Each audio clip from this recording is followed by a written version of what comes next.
Hello once again. Welcome back to this podcast Takes Tokens. I'm Ryan, joined by my brother Derek.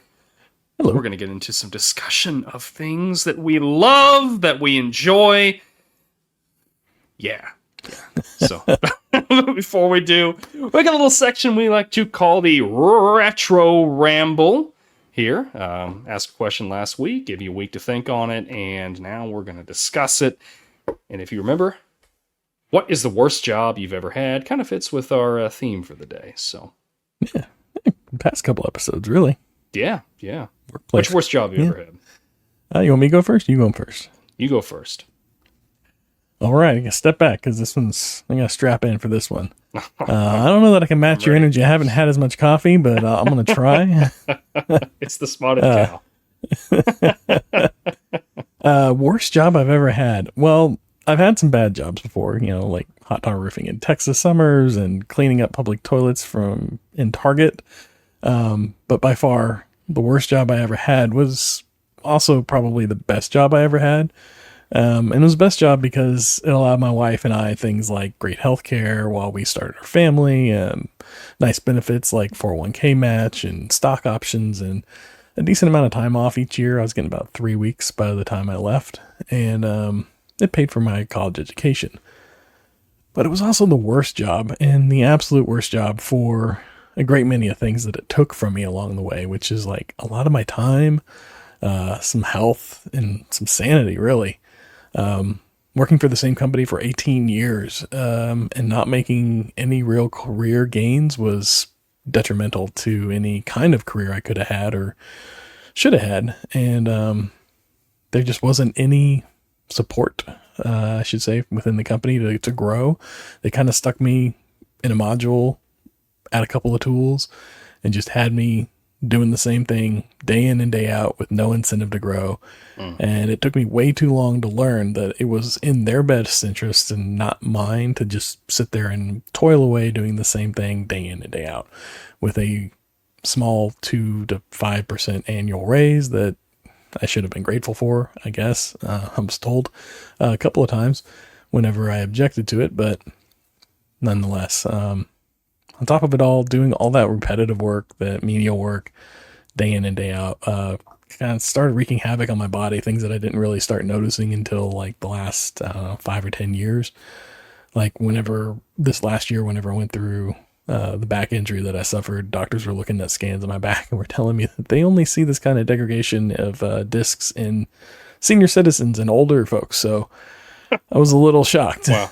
But yeah, that job just standing on my feet for 12 hours a day really, really did a number on me. And just doing the same job over and over again for the better part of it, probably 16 years of that, just slowly rotted away my mind too. And it's taken me a while to kind of, get that creativity, that passion going again. And I'm glad that I now have a job that I'm a little more passionate about. And I don't know, it just sucked because I just spent way too much time there, way more time than I should have. I really probably should have left at least 7 years before, but that's it. That was probably my worst job. Like I said, it's my best and my worst. Like it just gave me so much, but it also just took so much. Yeah, and I tell you, it's when you work for a larger corporation, it's a different animal than if you just work for like an independent place or something. Like I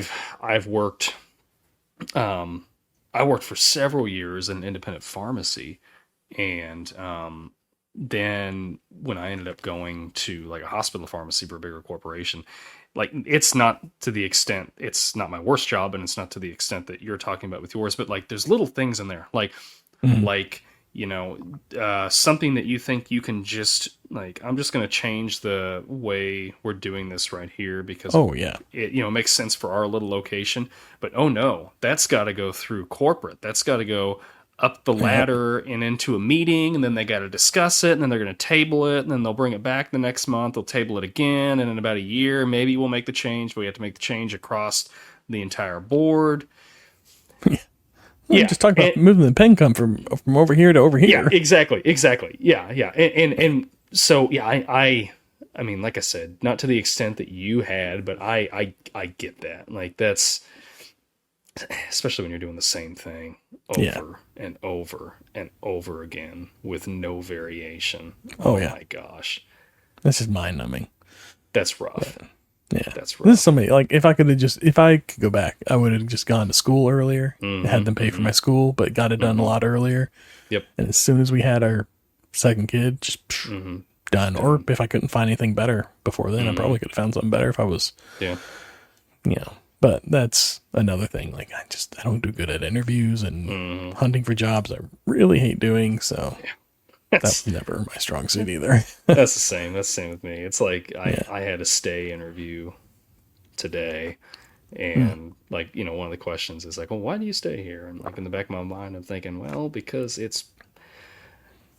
I don't really know if I want to go through all the stuff to find another job.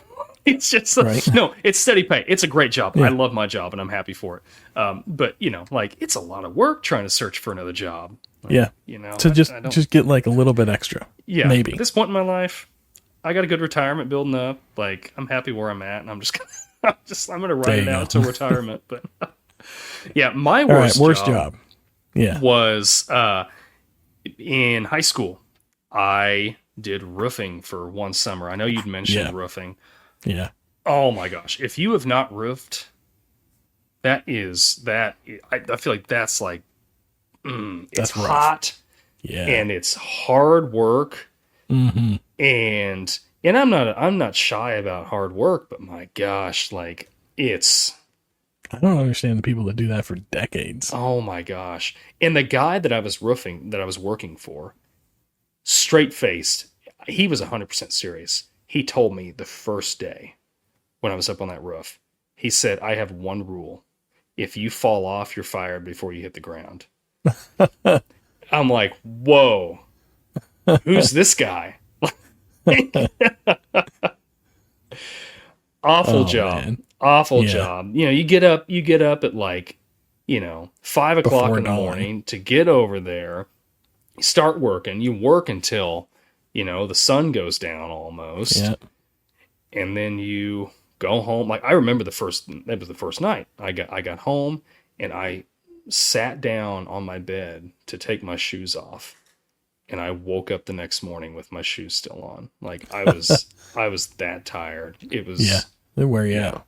Yeah. It's, I never want to do it again. Never, ever. And I've told my wife, like, she's like, oh, we can put a new roof on this house ourselves. No, we can't. I've done that enough. I'll pay somebody to do it. They can. So those are the types of jobs you pay people for. Yes, absolutely. So, worst jobs. Let us know what your worst job was. We'd love to read about it. Love to hear it. We will talk about it on the air. So all right. We're gonna get the show started, and join we'll us. See y'all on the other side. Yeah.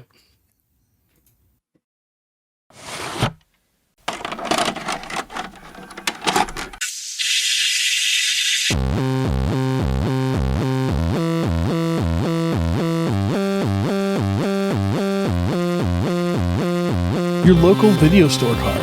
A comic book in your back pocket. Games with no tutorials. Music you had to discover. And drinking water straight from the hose. These are the things us millennials remember fondly. We are the Jennings brothers. Join us after the streetlights come on as we race our bikes from the top of the hill right down memory lane. Exchange those quarters because this podcast takes tokens.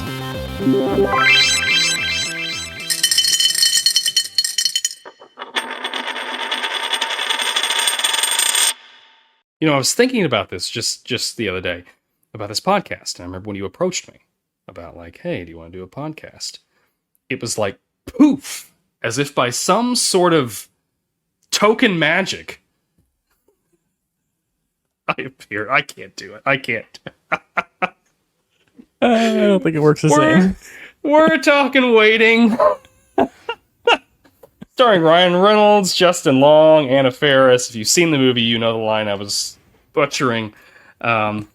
Definitely not the same thing, but a great line nonetheless. I had a hard time trying to figure out what to use for that because I'm like, there's so many of these lines, but I want to actually talk about them. I don't want. I can, yes, I can't, and I want to discuss them. I don't just want to like throw them away at the beginning of the episode. So anyway, we're talking waiting. Love this movie. Gosh, love this movie. Still love it. Loved it growing up, but I think I enjoyed it more before. Not that I didn't enjoy it this time. I enjoyed it still, but it's a little differently. But we'll get into that. Yeah. Let's look at the numbers first. So, released October 7th, 2005. Budget of $3 million. Want to take a guess gosh, that's a cheap budget. That isn't like... That's cheap. That's not Clerks cheap, but that's a but low they're getting budget. Ryan Reynolds like early, getting Justin Long, early. All these Anna people. Faris early. Yeah. So they're getting them cheap. I wonder if they got a percentage of it or something. Yeah, I don't know. Look that up. Anyways, my guess at opening weekend or worldwide? Opening weekend. Mm-hmm. I don't remember this one coming out, and I don't remember seeing it in theater, so I gotta say half, 1.5. No, movies do decent. Probably $3 million, man. That's a short budget. I don't know. I don't even know. It depends on how many seats it opened to. 1.5. I'm gonna go with 1.5. $6 million. $6 million. Wow. Yeah, doubled it. Earned its budget and then doubled it. So wow. Yeah. Okay. Yeah. All right. Worldwide gross. Well, $6 million in opening weekend. That's pretty low for a movie, but high for this movie. So I guess you got to take out that $3 million is so low. That's really what's throwing me off. $6 million opening weekend. I'm gonna say probably $25 million overall. A little over. Okay. It was north of 18 million. Oh, okay. Yeah. All right. Yeah. Which I thought was still respectable for a movie with this low budget.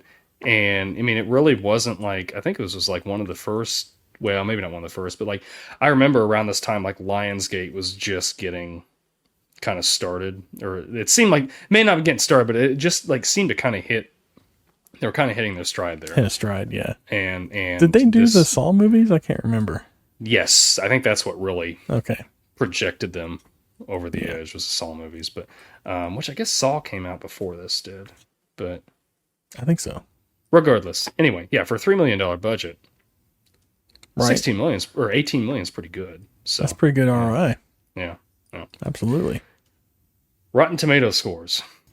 Oh, yeah. Okay. Tomato meter. That's critics. I'm going to go with pretty low. I'm going to think 40. No, 50. 50. I'm going to go 50. 28%. God. Okay. It was way lower than I thought. Jerks. This movie's so good. Popcorn meter. Well, the fans enjoyed it, I think, for the most part. Well, it depends. What are people still weighing in on that popcorn meter? They gotta be. See, I don't know. I don't know how keeps that works. going. Yeah. So, because I imagine it keeps getting. So we got a lot more. There's a lot of stuff that wouldn't have flown now. Mm-hmm. I'm gonna go with 60%. 75. 75. All right, I'm getting better. You are. But what a difference there, right? 28 to 75. Critics don't like comedies, though. They don't. We see that with a lot of the comedies that we've done, with the exception of maybe Wedding Crashers and Wayne's World. A few big name, big swings from studios and stuff. Yeah. Yeah. Absolutely. Thought it was interesting. So, yeah, it tells a story. It does. It definitely does. What'd you think of the rewatch this? I'm conflicted now. And it's funny. I enjoy it. I feel a little uncomfortable watching it. Just because I got teenagers in the house, and so I feel like I gotta kind of hide it. Whenever I'm watching a movie like this, I can't watch it out in the open as well. I'm watching the movie and I'm riding the remote the whole time. If one of them pops up from around the corner, I can quickly cancel it. Because I don't know at what point they're gonna pop up around the corner. Is it Batwing time? Because that's the worst time. But so yeah, I'm on the remote watching this movie, enjoying it, but trying not to enjoy it too much out loud, you know, because the audience around me. But yeah, it was fun. It was a lot more fun, I think, whenever I was that age watching it, because I was about their ages whenever this came out. Yep. It spoke to me on so many levels whenever this movie came out. Like, I felt like I was living some version, like a tamer version of this movie. But like, that was definitely my nights whenever I'm off, is hanging out with friends, partying, having a good time. Yep. Not really caring about the future or thinking about that kind of stuff. And just kind of, you know, like, I think my wife and I, at this point, my wife and I had just met whenever this movie came out. And we were just kind of like hanging out, running around town, you know, figuring it out. Not really thinking about the future, just kind of enjoying life as it was. Just living life, yeah. Living life, that's right. And that was very much so how it was for, I don't know, probably a good chunk of my big 5-6 years of my life. Yep. And this movie, I feel like it perfectly captures a set of people, like a good large set of people, like especially like middle class America, middle America people who have gotten out of college or high school or whatever and are entering the workforce, but are still at those like entry level positions, or, you know, kind of like grinding it out a little bit, trying to figure out what their next step is as they figure things out. And I really like the way it captured that. I feel like it captured it really well. And then they introduced like a whole lot of raunch to it, which is just like a, you know, like it's a raunchy comedy for sure. Yeah, sure. I feel like watching this movie, I feel like it came about 10 years too late. I feel like whoever made this movie saw Clerks and was like, we should do that, but in a restaurant. And let's crank it up a little bit. And it took them a while, but about 11 years later, we have this one, which I feel like is a little bit of maybe not a successor, but definitely like the next generation telling the same story, if you will. Yeah. But on the rewatch, it was a little, I don't know, like some of it was a little more uncomfortable. Like all the gay stuff was like, I don't really find that humorous anymore. And I'm ashamed to admit that at one point in my life, yes, I did find that humorous, and I partook in dumb stuff like that as a teenager, as a young adult. But I quickly grew out of it and realized the error of my ways, like we all did. I hope most of us did, at least. Yeah. So all that kind of stuff, I'm like, okay, it's not as funny anymore. Which is a big through line in this movie, is the joke about them calling each other gay for this game that they're playing. Yeah. So that part was, because it's such a big part of it, was taking me out of it a little more than I like. But like other than that, it was fun. I enjoyed it. Still made me laugh for sure at a lot of the same stuff. How about you? Rewatching it, how was that? Oh, I think excuse me. I think I enjoyed it more on the rewatch, to be honest. Oh, really? Than I did when I was younger. And I think a lot of it is because, like you were saying, like now I'm looking back on it, like, oh, I remember this time, like, because I was just out of high school, and you know, I mean, I was 18, but I'm not going to say I wasn't partying, like, you know, like, and it's like you were saying, you've got that. There's that age where it's like from about, well, after high scholl, if you just go right into the workforce, it's like from there until, you know, maybe you're mid to late 20s, that you're just like, this is like, I'm just here to hang out. I'm just here to have fun with my friends and figuring it out, you know, I lived like that until, I don't know, really when I met my wife. We all did. And then I remember like deciding, because we met at a grocery store where I was working at, and you know, it wasn't my favorite job I had, but I'm grateful for it because I met my wife there. But I remember her telling me, like, I was like, gosh, I don't know if I kind of like Dean in this movie. He's like, gosh, I don't know if I can keep, you know, doing this like day in and day out. And I remember thinking that and talking to my wife about it. And I remember her being like, well, get on it. Like, remember her specifically saying, like, when I was talking about going back to college, she's like, get on it. And like, it's crazy as that, like, you know, just like three words, like it just like, I was like, okay. And I did it. But yeah, I don't know, this movie, I agree with you with like all the gay stuff and stuff like that. I still think, I think the game is very funny. Yeah. Because we would have that game with my friends. Like it was just funny.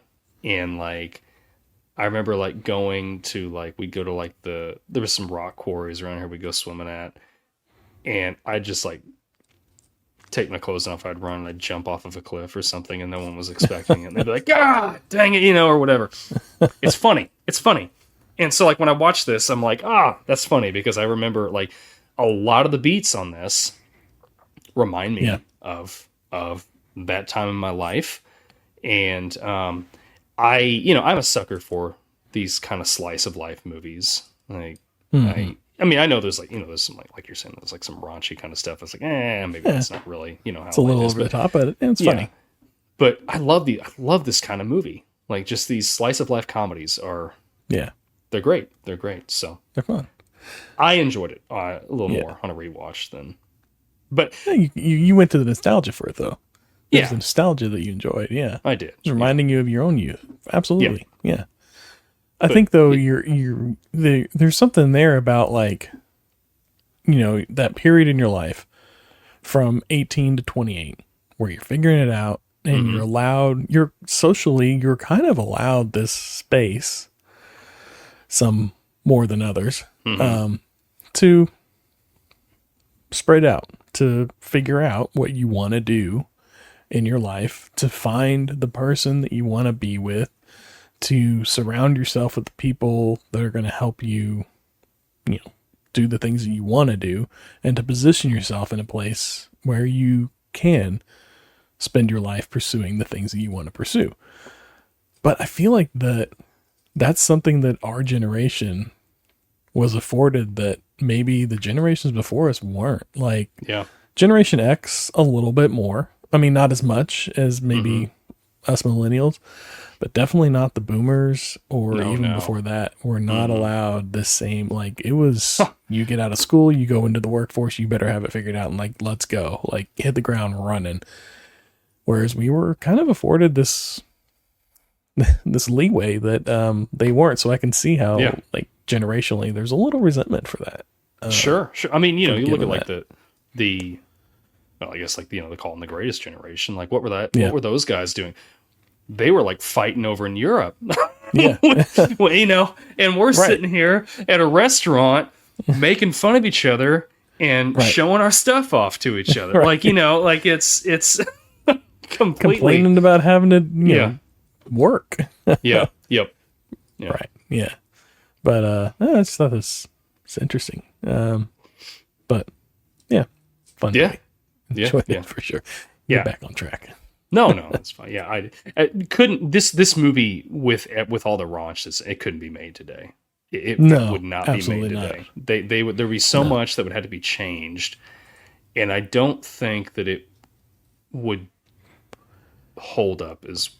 I don't want to say hold up, because we've talked about some of the language in it, but like, it wouldn't be as fun of a movie to watch, I don't think. I think you mentioned this during our Wedding Crashers episode a few back.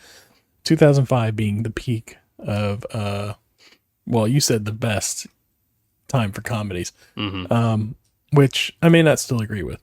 But I will say, I do think it was the peak for comedies. Like, I don't think we've had comedies this good since around this time. I feel like you just can't. You can't. There's a fear to push that line now, and they don't do it. So the comedies aren't as funny. They don't land the same. Even whenever they are really funny, it's only for a short duration during a larger film, and it's not as funny throughout like one of these is. This is funny throughout. Maybe not, you know, the same kind of funny anymore, but at the time, I laughed throughout it for sure. But I will say the one thing that bugged me then and still bugs me now is the characters of the two hip hop wannabes, busboy characters. God, they drive me crazy. More so now, I feel like, because I just see these guys in my kids' school, and I'm like, oh, y'all are just so annoying. It's so cliche, and it's just so bothersome to me. Well, and it's as much of like a tool that Dan is, their manager. Yeah. Like, I side with him on like how he's with these kids. He's get in there and work. Like, what are you doing? Get to work.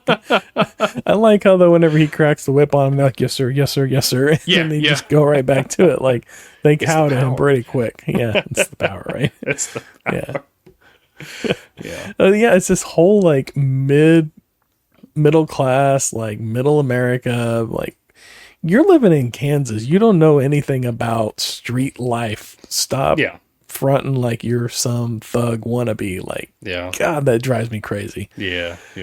But, I don't know. It's a trope. Like, I mean, it's got its place. Like, it's definitely a good shorthand whenever you're dealing with a comedy for a character.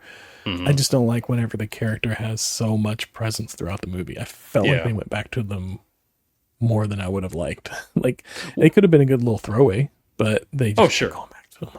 Well, and they even had, I don't know if you watched the credits. Through the credits, they've got like that rap video they're doing. That's when I turned it off. I'm like, I will admit, like I was watching all the credit stuff, and then I got to them doing that rap video. I was like, I'm done. I don't need this. That's it. That's the end of the movie. They completely these clowns. Me. But let's take a second. Think? Go ahead. Well, I was going to say, on that real quick before we move off of him, how old do you think Andy Milonakis was there? Well, I looked today. I was looking through the cast, and I see he's like 49. So he would have been, about 30. 25 years ago. He was 29 at the time. Yeah. 29. Gosh darn. That's bananas. I know. He's got like some growth hormone thing. He still looks pretty much so like that, which is just crazy. Right. Okay. Okay. Yeah, he's always because like he had like the MTV show for a while where he was like, because he looked young. Like even like, I think it was right around this time because he looked young. He would go and like prank people as if he was like a child. And anyways, I just thought that was. And see, I always thought I didn't realize he was pranking people because I remember the show, but like I didn't really watch it a whole lot. But it's kind of a one-note joke. Yeah, and see, I thought he was just a young kid or something. Like when they shot this, like, they saw him on MTV, and they thought it'd be funny. And then I'm like looking through the cast, I'm like, 49. This guy can't be 49 years old. That makes a lot of sense. Yep. So Monty. Yeah. Monty. He would have. He's arrested. If this where like they did a sequel to this movie, he's not in it. Like he wasn't cast. Like he's not in the sequel, and it's because he got arrested at some point right after this. I guarantee it. If not for Natasha, for somebody else. I'm going to tell you, Natasha. Well, he's not the only one. Natalia, right? No, you're right, Natasha. Yeah. He's not the only one though, because the manager. The manager. That's worse. That's not. I'm like, what's worse, Monty? That's like 22. Or the manager like 25, that's like, but yeah. Still, and the manager Dan, like that's like 40 something, knowing like you hired this girl, she's 17. Yeah, like eating it up. Oh, it's gross. Eating it up. Awful. And, oh my gosh, it made me so uncomfortable this time. Oh yeah, watching it whenever it came out, I didn't think anything of it. I was like, I'm like. There's, especially the Monty one. I was like, there's not much of an age difference there. Yeah. And then now I'm like, that's gross. Yeah. I have a 16-year-old daughter. It definitely hits a lot differently now. Yeah. Yeah. Well, and Calvin's the same way, right? At the end of the movie, Calvin's like, I'm going to go talk to one of those high school girls. I'm going to talk to those high school girls. I'm like, oh my God. What? Why? What is. Right. There was a lot of that throughout this movie, too. A lot of like, I'm gonna go talk to these underage girls. Like it was like perfectly okay or something. Well, I know these guys. Well, I knew these guys, right? Like they're one of my friends. He lived with a guy that was just like this. Yeah. And There's always one. Partied all the time and was just always trying to hook up with these. Probably Didn't about matter 4 what to their 5 age years was. older than everybody else. And it's just, Yeah. and I think it's because it's, it's just so, you're that age, and like to those girls, it's just like, attention from like a man, Yeah. like but Yeah. But I'll tell you what, though, Ryan Reynolds was really funny in this movie, though. He was firing on all cylinders. Funny. I hate to say it, but I would still hang out with that guy. Maybe not all the time, but I'd party with him once or twice In public. In public. Yeah, Not behind closed doors. No. No. I like how he says says list. He was he talking to Calvin? I can't remember, but he was like, I don't work within the law because they didn't ask me. They didn't consult me. They didn't consult me when the laws were written. Which, I mean, is a fair point, but you're making it about the wrong thing. Oh, yeah. Absolutely. Oh, yeah. I mean, Natasha even like, she gives him that table. She's like, you're going to like this table. I gave him to you. And he goes over and he's like, it's like 4 high school girls, Yeah. He's like, oh, yeah. Like, oh, man. And then I can't remember what he says. Something like, you guys aren't in college? Like, you look at least 19 or 20. And they all start grabbing their cigarettes real fast. Right. It's just awful. All right. So who was probably your favorite customer that they had? The old man that Monty. The senile old man. Yeah. Oh, yeah. Yeah. It's great. I can give kids the bird and give kids the middle finger and Yeah. walk around the street in my underwear and nobody says a word. Of course, sometimes I find that I'm giving kids the middle finger and walking around in the street in my underwear and don't realize it. I don't care if that man doesn't tip. That's the coolest old man I've ever met in my life. Yeah. It was great. That was probably one of my favorite moments. Yeah. I love that. I would agree. That's the coolest old man. Have you ever... I've never worked in a restaurant. Have you ever worked in a restaurant before? No.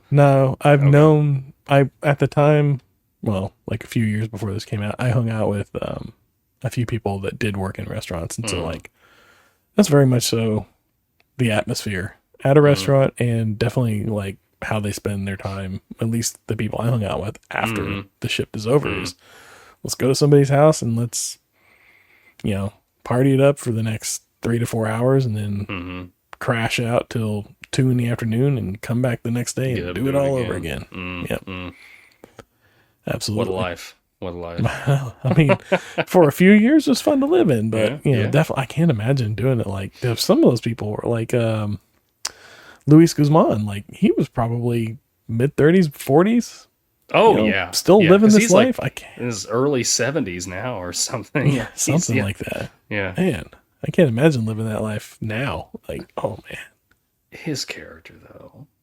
I loved his character. I love when he's like trying to hook up Come with his on. girlfriend. Yeah, come on. And then like they're in the bathroom. And the 2 guys, the busboys, they Bust break in, they take a picture, and his face in that picture. So funny. He knew it was coming. I think he set him up for it. I think he asked him to do it. Yeah. Yeah, absolutely. I think this is what he loves. This is what he loves. He's doing creates the game and he's doing what he loves. Right? Did he create? I think he created the game. Yeah, I can't remember. I I know Bishop said. Bishop said it at some point. I can't remember who he said though. Yeah. I remember he said somebody came along and made up the game and it brought up the morale and so on and so forth. Increased tips and yeah. He spoke very eloquently for a dishwasher. Right. I want to know more about his past. I think we all need a bishop in our lives, right? He's sage wisdom. Yes. So, favorite customer was the senile old man. Yeah. What customer was the worst customer in there? The steak guy. Nothing sets off a steak like some ketchup. Oh, Yeah. Yeah. I don't know. Like, I mean, he's pretty like one-dimensional and Yeah. definitely like I'm sure they get that on a very regular basis. mm-hmm. But like that would irritate me too. Mm-hmm. Like that would be the customer that I'd be like, I just can't take this. This one Was Dean right in like bringing them? giving him back the tip. Yeah. I mean, he was definitely right in the way he felt, but the way he handled it, maybe not so much. Like, I think you kind of keep that one to yourself. Yeah. You got to eat it. Like, you know, coming after the customer like that, you're not going to get anything other than his address, which pays off handsomely in the post credits. Oh yes, yes. That was great. I love that ending where he's knocking on the door and the guy answers it. And it's like, so you got my coupons or whatever? Yeah. He just stammered. Oh, that was so funny. I couldn't. So rewatching this because it'd been a while since I've seen it, I couldn't remember how Natasha was setting him up. I knew she was setting him up, but I couldn't remember what the Played payoff was with it.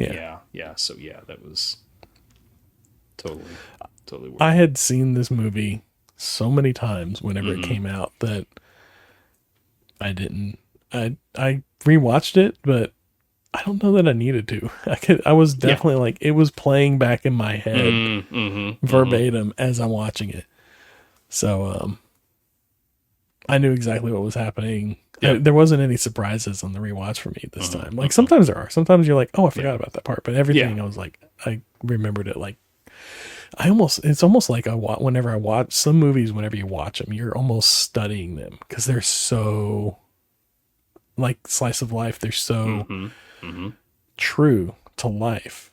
Not like a 1-to-1, but definitely like they're holding a mirror up to a small section of life, and you tend to sometimes you can see a lot of yourself in some of that movie, and you can't quite figure out what it is, why it is, how it's resonating so much. So you rewatch them a lot to try and like figure out what it is that like what is it trying to tell me? What is the secret that it's trying to?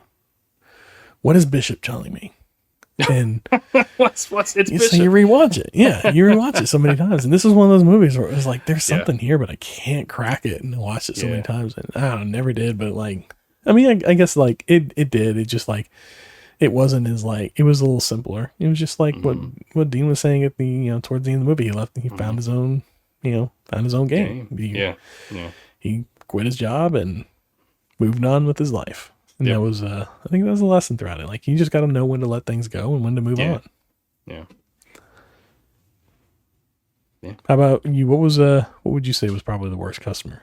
Oh, definitely that woman that was, complaining about the steak and complaining about the food and everything. Oh my God. She totally deserved what she got. Totally deserved it.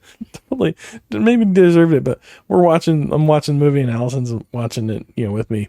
Well, how she watches movies. And she looks up at that point and she's like, I don't want to go out to eat for a while. So I feel the same way. Yeah. I don't want to go out to eat for a long while. I remember after watching this movie the first time, it was literally at that point that I had made the decision that I am going to treat, as you should like anyway, a temple. But I'm going to I'm going to treat this wait staff like they're freaking royalty because I'm Those are wise words. Do not mess with the people that handle your food. Yes. I live by those. That's up there with the golden rule. Do unto others. Do not treat the waitstaff so poorly. Absolutely. And I always tip well. I don't mean to toot my own horn, but I tip well because one, I mean, first and foremost, those people have a tough job. But two, they're going to remember that I tip well. And when I come back, they're not going to mess with my food. Nope. All service people get tipped well. Absolutely. Yep. And even whenever they do an awful job or they treat me poorly, I'm still tipping decently. Maybe not as well as I would have if I got mediocre service at best, but I'm definitely, like I Not leaving them rarely tip $1.57 less than or something. 15%. Yeah. Absolutely. Yeah, she got everything she deserved. Now, I did like, I caught it this time watching it. The women that she's with are like not liking her behavior. Like you can just tell. Oh, yeah. They're just like, They're like, we're not with this her. Yeah. We know how this works. Yeah. Who's your favorite character in this? Watching it the first time, whenever it first came out and I first started watching it, it was definitely Monty. Like, I feel like everybody's like, you kind of want to be like that. You want to have that bravado, maybe not like the teenage girl thing, but you definitely want like the bravado and like the quips and fast talking and all that, the confidence that he has. But going back and watching it again, I gotta say now my favorite character is probably, I don't know, I forget his name, the kid that they were training throughout the whole thing. Mitch, yes. Mitch, yeah. Mitch was probably my favorite. Yeah. Upon the rewatch, only because like this whole thing, like they never let him speak. No, they keep interrupting him, and like I love whenever he's in there watching the little training video, and it's like one of the last little bits where he's watching a training video, and he just kind of does that little thing where he's like, Yeah.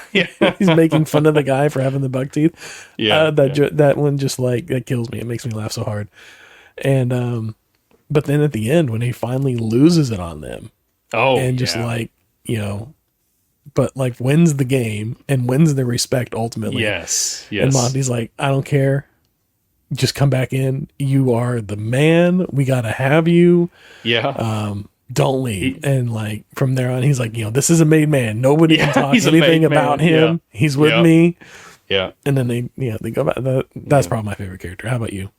Yeah. I mean, that's my favorite scene right there too, is just the way that he's that whole monologue there at the end, and then he just points to Dane Cook and he's like, and you, and everybody just kind of parts.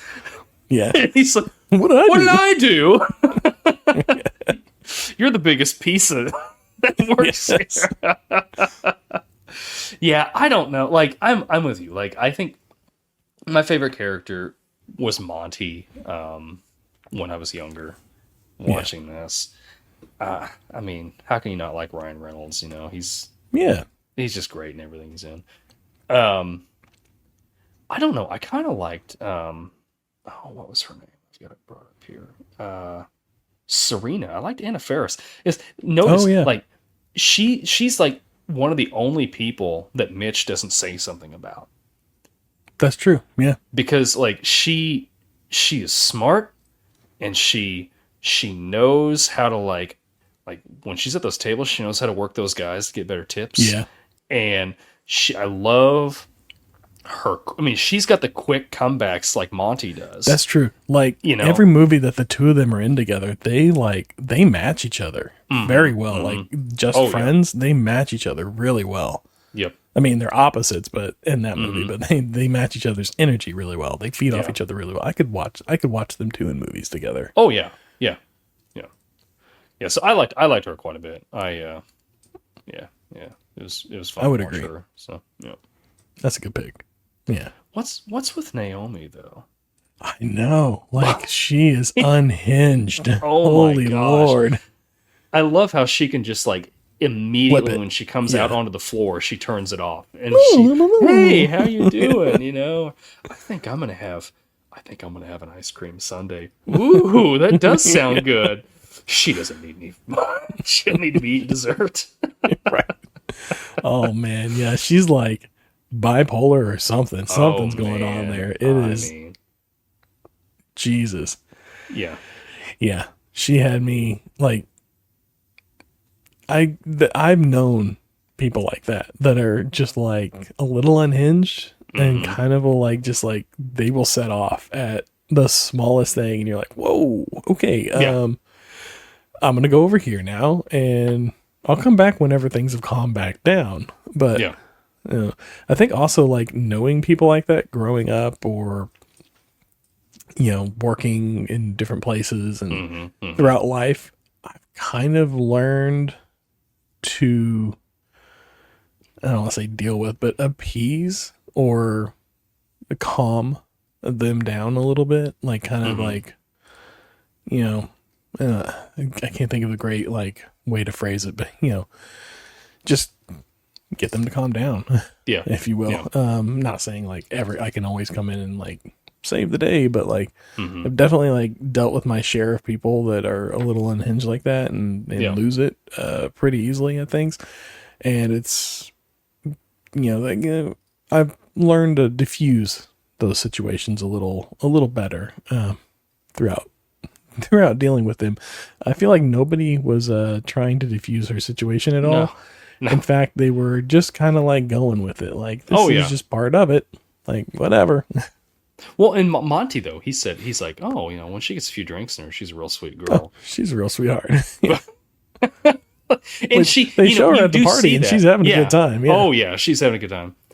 I love her interaction with Bishop, though, where he's like, if you need somebody to talk to about, your alcoholism or anger management, I could be here, really nice. And that's really nice. But why don't you just shut up and wash the dishes.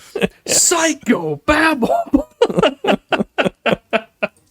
That's probably one of my favorite lines. The psycho babble. What's her name? Alana Blanc. I can't pronounce her last name, but she's been in like, a lot of different things that through the years. Like more recently, I've seen her in Ted, the show they got about the talking teddy bear. They did a TV series off of it, and she plays like the mom character, but like a very like Midwest, like, oh, don't you know type of mom. Like, it's weird. Okay. Watching her bounce from like all these different characters, like that I've kind of seen her play here and there. Definitely a character actor, really great character actor, I should point out. And just like seeing her pop up and things, she's always playing like a completely like I've never seen her play the same type of person more than once. And it's always an interesting or fun performance. From her. Yeah. So I enjoy her. I think she's a lot of fun. And this is like a very good, like she goes with she had fun with this role for sure. Oh yeah. I appreciate that about actors that can, they have a range where they can, do different things. He's not in this movie, but Matthew Lillard is one of those that I think just does like, so good in everything he does, and it's always seems to be something different every time. And I appreciate that about actors. So Dane Cook's character, was actually written with no lines. With who? And what's that? With who? Dane Cook. Yeah, his character. Dane was written, Cook's character. Yeah. Oh, with him in mind? No. He was written. He didn't have any lines. And okay. Didn't have any guess he just ended up. I can't remember why they had him start doing lines, but he just ended up improving. Like everything's improv that he does in there. Because it's totally Dane Cook. Like that performance is 100% Dane Cook. Yeah. It was probably like that's about the time like his stand up was really like taking off. So they were probably filming this, and his stand up was starting to like rocket up, and because he was big on MySpace was his thing. Like he would get on MySpace and friend everybody that came to his shows and like spread wildfire word about like his appearances coming up. And it was all about this same time. So I could see like he's starting to explode on the comedy scene, and they're like, why don't you riff a little bit? We'll roll the cameras and we'll see if we can use it. But yeah, it was MySpace. It was fun. I didn't realize it again. Yeah, MySpace. Yeah. Talked about that last week, I think. So my favorite scene was when Mitch was, giving his spiel like you talked about. Did you have a favorite scene in the movie, or was it was that it? Favorite scene was probably. Oh, I mean, it's entirely like it stands out the most for sure.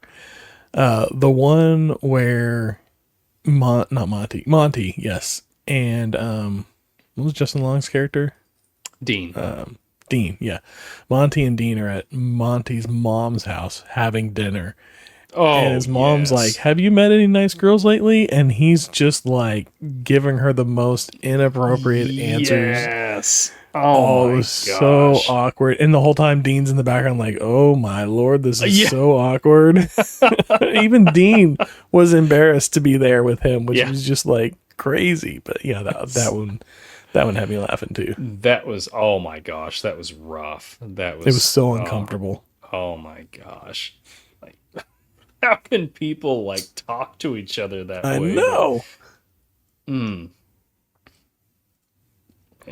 How about you? Favorite scene? Well, it was with Mitch, when Mitch is the giving Mitch that one, whole okay. the whole spiel and everything like that. So Yeah, all right. I did see somewhere, just a little fun tidbit. So the character of Danielle, so Dean's like, I guess, girlfriend. They never really make that official, I suppose. But that was she originally, was trying to, but he wasn't.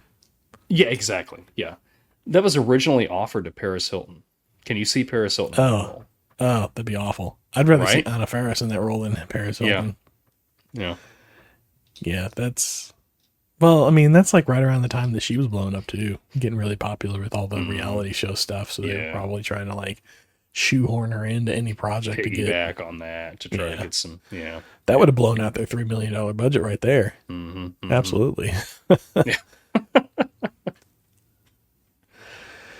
Oh man, so we talked about like they did a sequel to this. Like I'm still waiting or something. I've never seen it either. But they really should have. I feel like they could have turned this into a TV series. This could have made a really funny show. Like, but I guess we had The Office starting up around the same time, so maybe it was like, well, we've already got a workplace comedy, so what do we need another one for? But like, I don't know, this could have made a really good Comedy Central series or something like that. Yeah, I mean, I think I think though, the way that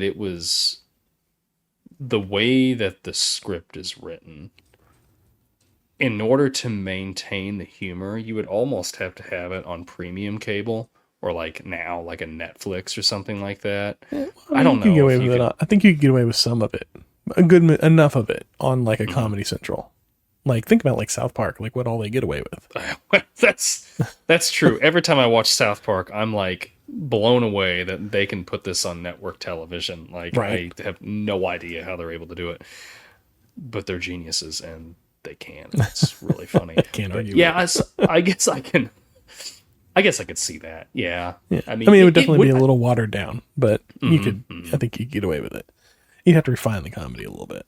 Yeah, I mean, it'd be fun to watch, I think, though. You just do a little 30 minute. 22 minute. 22 minute episodes. And yeah. I mean, it wouldn't be that hard to shoot, really, because you've got, if you just maintain as much as you can in the restaurant. Right? Like, you just get an old restaurant, fix it up, boom, you shoot everything inside the restaurant, black out the windows. You could shoot any time of day. Yep. Yeah, easy. Done. I think we found our next show project. Comedy. Sell it to Comedy Central. Here's a theory for you. Sure. Dan, after being, going to the wrong house and everything, he's all upset. Nobody likes him. He quits his job.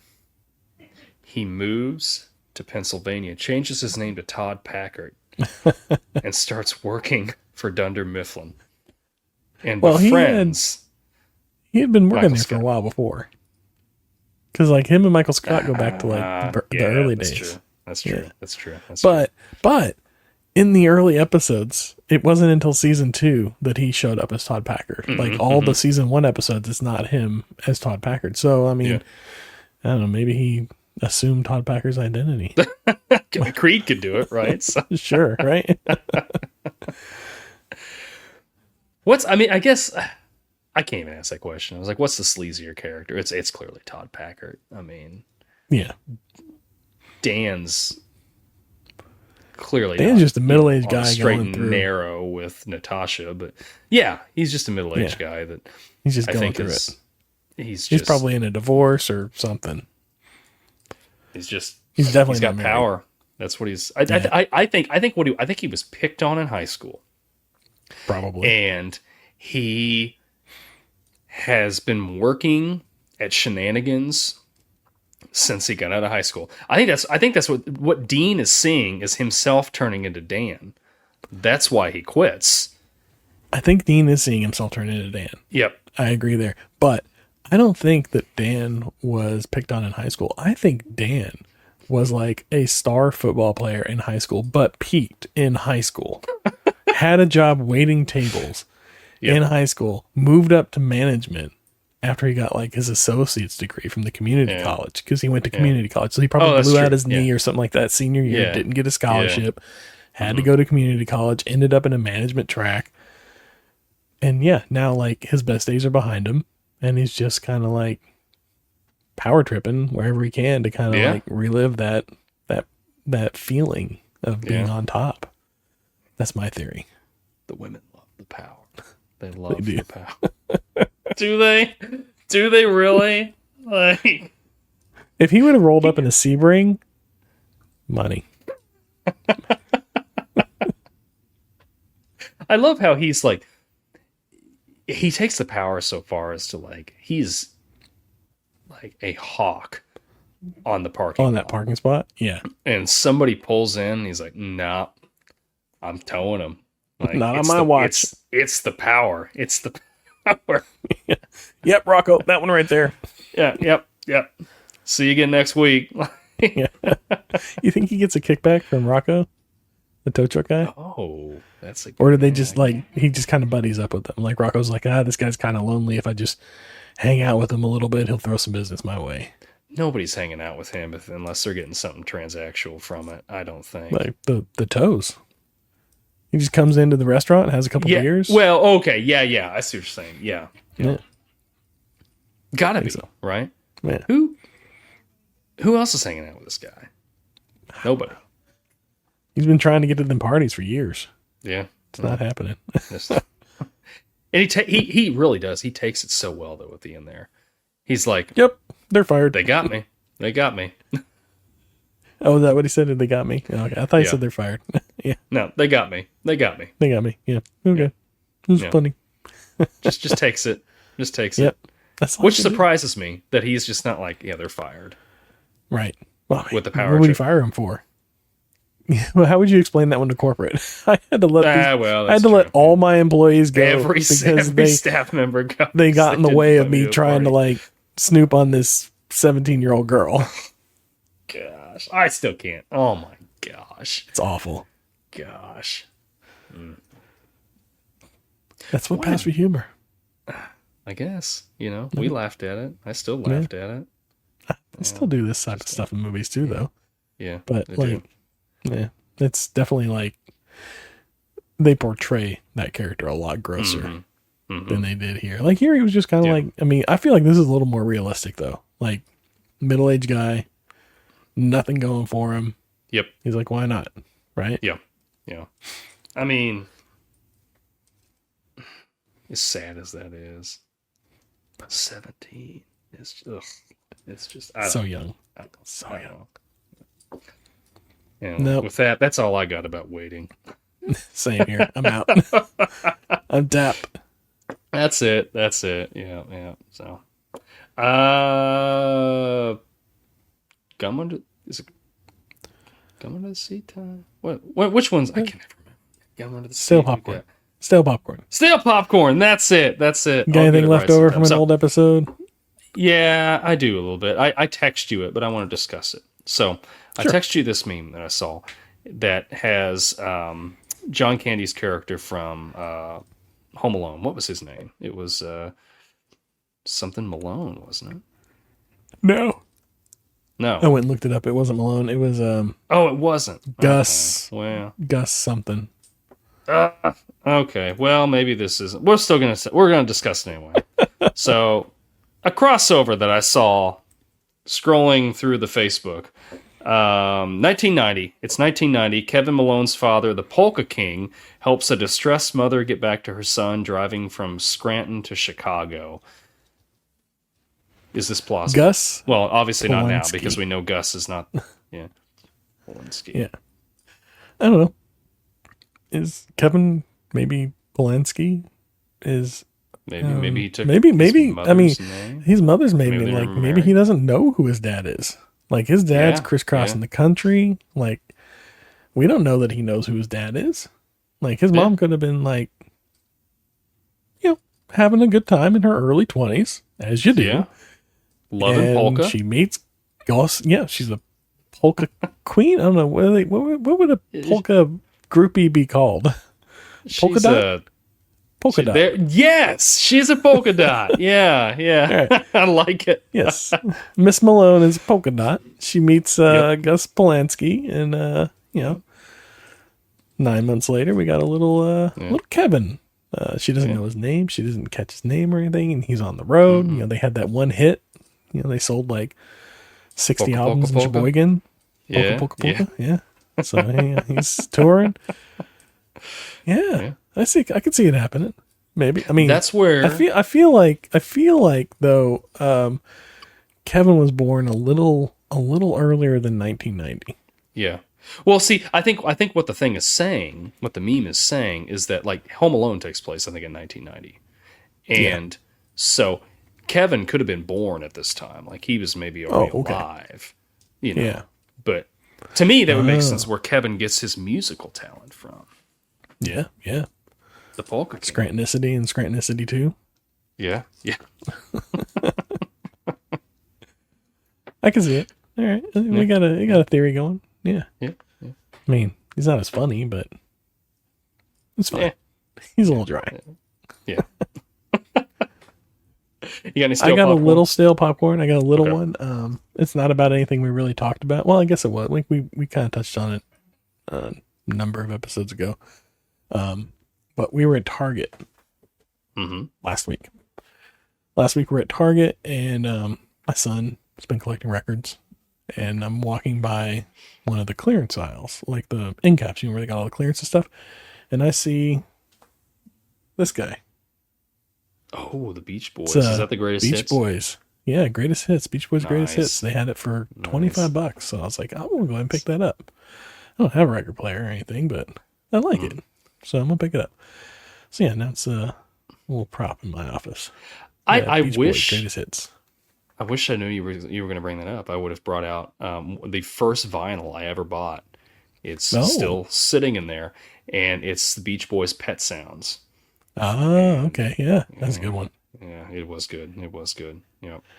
Yeah. Yeah. That's all I got there. We got any coming to see? We don't have any today. None? All right, I've that's looked. fine. I didn't see any. So no gum under the seat. Send us some comments. Leave us a review if you so choose, and we'll read that on the air, even if it's bad. And Yeah, we will. you'll help us in All press is good press, right? That's right. That's right. All right. Well, before we wrap it up and head out, I guess I need to give you my retro ramble for next week. Yes. This one's pretty. I'm gonna keep it simple again. Good. What's a food that you absolutely love now, but whenever you were younger, you would have thought was pretty gross? Mm-hmm. So what's grown on you? Yeah. Yeah. Like it. Well, that's all I got. Till next week. If you want to participate in our retro ramble, and we do encourage you to, you can do that in the comments below. Yep. Or send us an email at thispodcasttakestokens@gmail.com. That's all one word, no spacing, no numbers, no goofy tricks with the naming. You can also reach us, like I said, in the comments below. You got the email. I already covered that. And catch us wherever you're catching us. Give us a like, thumbs up, share. Give it to whoever. Spread it out. Somebody that's maybe likes this kind of stuff, is a millennial and enjoys a good nostalgia kick every now and then, turn them on.